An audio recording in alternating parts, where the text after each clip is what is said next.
गर्मी की छुट्टियों में रोहन, आरव, सिया और नेहा अपने नाना जी के गांव घूमने गए। यह गांव हरे भरे खेतों, ऊंचे पहाड़ों और पुराने किलों से घिरा हुआ था। नाना जी, क्या यहाँ कोई रहस्यमयी जगह है?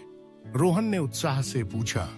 नाना जी मुस्कुराए और बोले, हाँ, एक गुप्त सुरंग जो वर्षों से बंद है।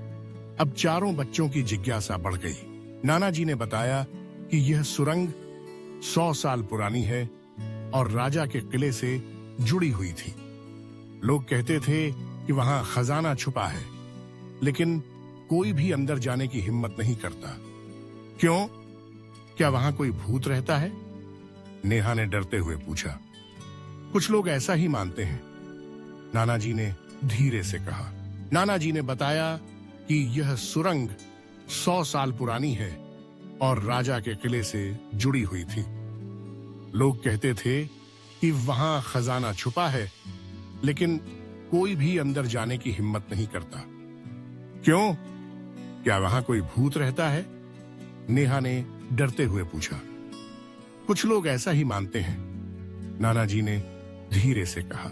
बच्चों ने मिलकर उस दरवाजे को हटाने की कोशिश की। यह तो बहुत भारी है, आरव ने कहा। तभी रोहन को एक पत्थर का लीवर दिखा।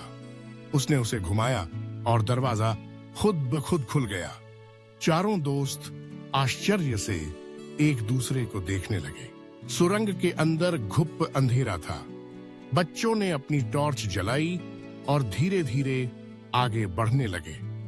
यह जगह तो बहुत पुरानी लग रही है, नेहा ने कहा।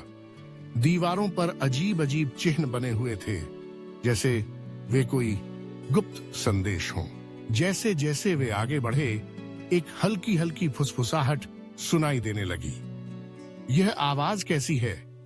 सिया ने घबराते हुए पूछा। सबने इधर उधर देखा, लेकिन कोई नहीं था। आवाज धीरे धीरे और तेज होती जा रही थी। कुछ दूर जाने के बाद सुरंग का रास्ता बंद मिला। अब क्या करें? आरव ने निराश होकर कहा। देखो, वहां एक छोटी खिड़की जैसी जगह है, रोहन ने उत्साह से कहा। उन्होंने उस खिड़की से झांका तो देखा कि आगे एक बड़ा हॉल था, जिसमें कई पुराने संदूक रखे थे।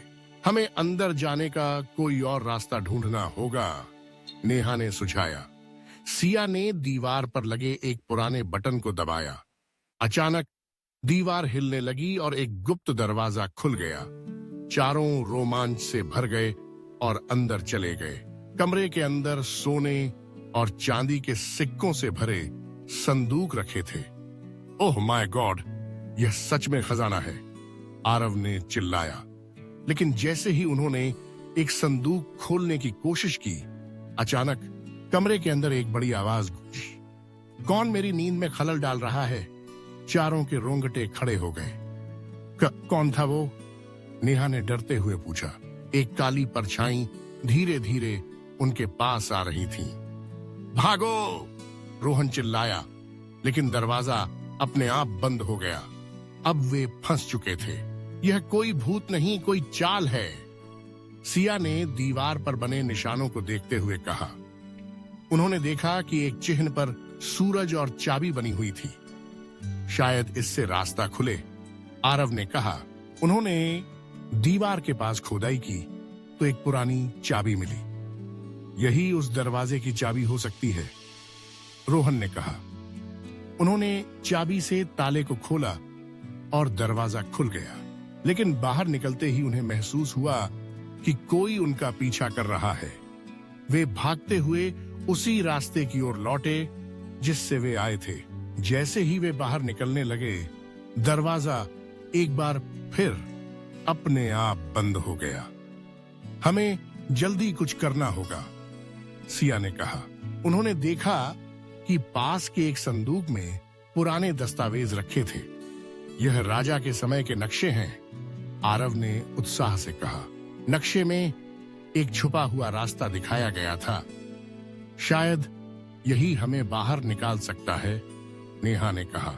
वे तेजी से उस रास्ते की ओर बढ़े, जैसे ही उन्होंने नक्शे में दिखाए गए स्थान पर एक लीवर खींचा, अचानक दीवार खुल गई और वे बाहर आ गए। बाहर निकलने के बाद वे सीधे नाना जी के पास पहुंचे और उन्हें सब कुछ बताया। नाना जी मुस्कुराए और बोले, मैंने कहा था ना, यह सुरंग रहस्यों से भरी हुई है। बच्चों ने अपने साथ लाए पुराने नक्शे और दस्तावेजों को नाना जी को दिया। अब हमें इस रहस्य को और गहराई से खोजना होगा। रोहन ने उत्साह से कहा, क्या वे अगली बार कोई नया रहस्य खोज पाएंगे? अगर आपको यह वीडियो पसंद आया हो तो लाइक करें, कमेंट करें और हां, ऐसे ही और वीडियो देखने के लिए हमारे चैनल को सब्सक्राइब जरूर करें और बेल आइकन दबाएं। अरे रुको, वीडियो पसंद आया तो लाइक ठोक दो और सब्सक्राइब कर लो, नहीं तो हम सपनों में भी आएंगे।